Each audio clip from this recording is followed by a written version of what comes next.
When I'm talking about here with visceral fat, it causes insulin resistance, and that's essentially the take home here. By its constantly metabolizing fatty acids, it's stopping that taxi car from going and getting the glucose. It's not happening. It's not responding. You're not picking up the driver, right? And so you become insulin resistant, and that has a lot of problems. One, it's going to affect your immediate energy levels. It's going to affect the way you're feeling.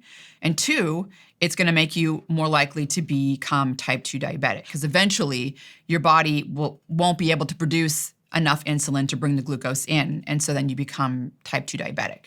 So that is a big consequence of having this visceral fat, in addition to those inflammatory molecules that are being generated from this fat. It's just so metabolically active.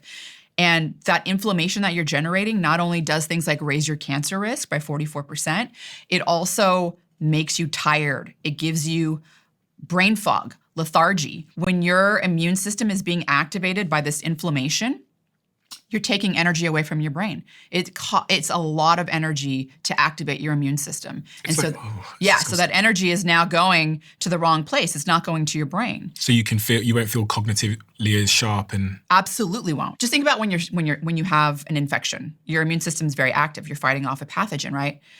Do you feel like you're tired, or do you feel like you're cognitively at your peak? Yeah, I'm out of action for several days usually. Right, you're tired and your brain isn't working. And part of that reason is because your activation of your immune system is sucking energy away from your brain. And the other reason is because the inflammation being generated gets into the brain and disrupts neurotransmitters and things like that. So it's like a double whammy. Your brain isn't working properly.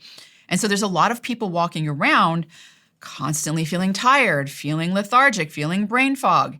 And they might have a high amount of visceral fat and not even know it. So typically, looking at the data, I mean, most people have too much visceral fat.